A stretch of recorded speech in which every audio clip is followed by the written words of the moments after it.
Hello students, welcome back to maths palace. आज हम exercise 11.1 का सेकंड क्वेश्चन करेंगे। तो चलिए स्टार्ट करते हैं। In this question construct an angle of 45 degree at the initial point of a given ray and justify the construction. Same जैसे हमने फर्स्ट क्वेश्चन किया था, इसमें हमें 45 डिग्री का एंगल बनाना है। तो सबसे पहले हमें एक लाइन लेनी है ए बी, इसका नेम दे देते हैं ए एंड बी। अब हमें इसके ऊपर क्या करनी है, आर्क ड्रॉ करनी है जैसे 90 डिग्री के एंगल में की थी। ठीक है, तो सबसे पहले एक चीज़ और बता दूं आपको, 45 डिग्री का जब एंगल बनता है तो उससे पहले 90 डिग्री का एंगल बनता है, क्योंकि 90 का जब हाफ करते हैं हम तो 45 आता है। तो इसका मतलब क्या हुआ, पहले 90 डिग्री का एंगल बनाया जाएगा, फिर उसका हाफ करेंगे तो वो 45 का बन जाएगा। तो हम क्या लेंगे, कंपस। कंपस से यहाँ पे एक आर्क ड्रॉ करेंगे। मान लीजिए जैसे मैंने ये आर्क ड्रॉ करी कंपस से, उतनी ही आर्क जो हमने अभी ओपन किया है रखते हुए एक आर्क यहाँ लगेगी, एक लगेगी यहाँ, जैसे 90 डिग्री का एंगल बनाया था, दो आर्क यहाँ लगेंगी एक दूसरे को क्रॉस करते हुए। जो ये पॉइंट आएगा इसको हम यहाँ ज्वाइन कर देंगे। 90 डिग्री का एंगल ऐसे ही बना था। ठीक है, तो अब इसे हम मिला लेते हैं, इससे ए से ज्वाइन कर लेते हैं। तो हमने ज्वाइन कर लिया ए सी को, अब सबके नेम भी दे दिए। ये पॉइंट जो यहाँ पे हमारा इंटरसेक्ट हो रहा है ए बी लाइन को, डी हो गया। दो आर्क्स के ऊपर हमने नेम दे दिया ई एफ, यहाँ पे इस पॉइंट को नेम दे दिया हमने जी, और ये हमारा सी हो गया। अब हमने इस पॉइंट को नेम क्यों दिए, क्योंकि अब हमें 90 डिग्री का हाफ करना है, क्योंकि हमें 45 का एंगल बनाना है। अब हाफ कैसे करेंगे, एक तो आर्क लगेगी इस 90 डिग्री के पॉइंट से, यहाँ से एक लगेगी डी से, तो यहाँ से एक आर्क हम लगाएंगे जी से और एक लगेगी डी से। तो ये जो पॉइंट है इसको हम ए से ज्वाइन कर देंगे। अब इस पॉइंट को, ये जो आर्क यहाँ पे हमने आर्क लगाई जो इंटरसेक्ट हो रहा है, इस पॉइंट को हमने एच दे दिया। ठीक है, तो ये हमारा 45 डिग्री का एंगल बन चुका है। क्लियर, ये 45 डिग्री का, पूरा 90 डिग्री का है और हाफ 45 है। इसका मतलब ये भी 45 है और ये भी 45 है। आपको स्केल और कंपास का यूज़ करना है। मैंने यहाँ वैसे ही हाथ से बना के आपको दिखा दिया है, आपको आइडिया हो गया है कैसे बनाना है। ठीक है, तो आपकी बिल्कुल ये लाइन जो है स्ट्रेट आएंगी। अब 45 डिग्री का एंगल बनाने के बाद हमें क्या करना होती है, कंस्ट्रक्शन लिखनी होती है।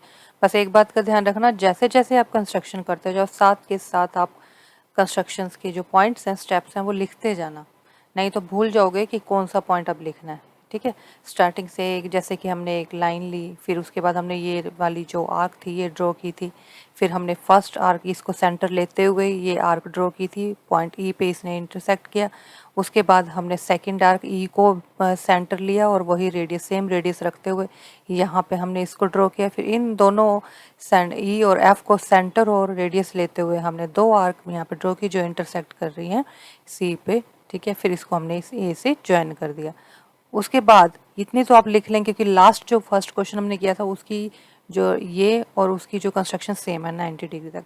उसके बाद जो 45 की कंस्ट्रक्शन है वो कैसे करेंगे, देखिए वो हमने क्या किया, देखिए now taking D as centre, हमने क्या किया था, now taking D as centre and radius more than half of ji.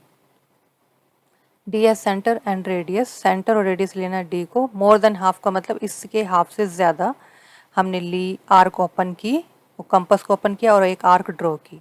Taking G as centre and radius as before, draw another arc which intersect previous arc at F H. फिर G को हमने centre and radius लेते हुए, radius वही जैसे जितनी पहले ली थी, दोनों उसी आर्क के ऊपर एक और आर्क हमने ड्रॉ की जो इसको इंटरसेक्ट कर रही है एच पॉइंट पे। उसके बाद ड्रॉ रे ए एफ, उसके बाद ए एफ, ये वाली हमारी लाइन, सॉरी ये एफ नहीं है, ये आ जाएगा ड्रॉ रे ए एच, क्योंकि यहाँ पे हमने पॉइंट लिया एच, इसको हमने ज्वाइन कर दिया। उसके बाद अब ये जो एंगल है कौन सा, बी ए एच, ये वाला एंगल, ये 45 डिग्री का बन जाता है। तो हमने लिख दिया angle B A H equal to में 45 डिग्री। ठीक है, ये तो होगी कंस्ट्रक्शन। उसके बाद क्वेश्चन में हमें क्या कहा है, जो कंस्ट्रक्शन आपके ने की है उसको जस्टिफाई भी करना है, मीन्स प्रूव करना है। तो हम क्या करेंगे, इस जी पॉइंट को एच से ज्वाइन करेंगे, डी पॉइंट को भी एच से ज्वाइन करेंगे। तो ये हमने ज्वाइन कर दिया, तो हमें लिखेंगे अब यहाँ पे जस्टिफिकेशन।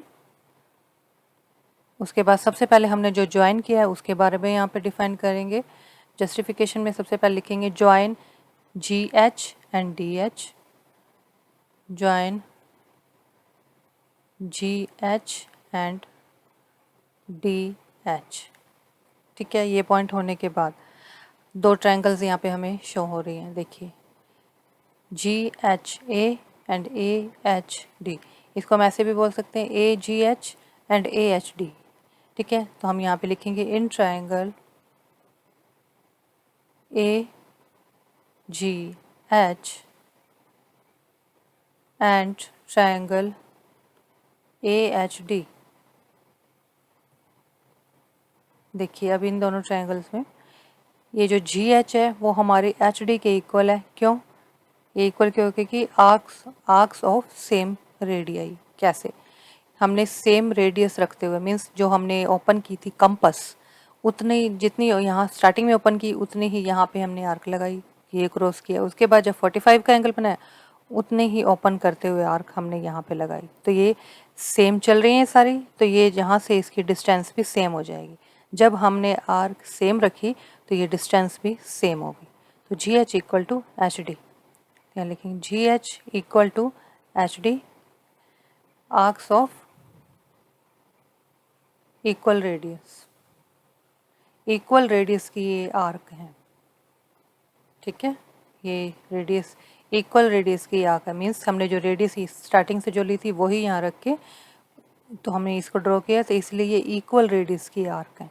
ठीक है, नेक्स्ट AH ये दोनों कॉमन है, तो यहाँ लिख देंगे AH equal to AH which is common. Next देखिए यहाँ पे कौन सी लाइन रहेगी, ये GA या AG एंड AD, ये भी इक्वल होंगी। ये क्यों इक्वल होंगी? क्योंकि ये रेडियस है। इसको हमने देखिए स्टार्टिंग में मैंने बताया था, जब हम 90 डिग्री की कंस्ट्रक्शन लिख रहे थे तो हमने बोला था ए को हमने take A as centre and any radius draw an arc. तो जब हम इसको सेंटर लेंगे तो इससे होके जो भी लाइन जा रही है यहाँ पे ये इसकी रेडियस हो जाएगी। तो बस ये अगर हमारा सर्कल है, इसको अगर हम सर्कल ले लेते हैं, जैसे मान लीजिए इसको हम एक्सपेंड कर लेते हैं, तो ये एक सर्कल है, तो यहाँ ये सेंटर है, सेंटर से ये फिर इसकी रेडियस बन जाएगी। बस यही चीज़ इसने मानी है। तो AG equal to AD, AG equal to AD, radius of circle. ठीक है, तो ये दोनों अब हमारी क्या हो जाएंगी? Triangles congruent. AGH congruent to triangle AHD और by SSS, side side side. अगर ये दोनों इक्वल हैं तो इनके एंगल्स भी इक्वल हो जाएंगे। तो एंगल CAH, ये कौन सा एंगल बनेगा?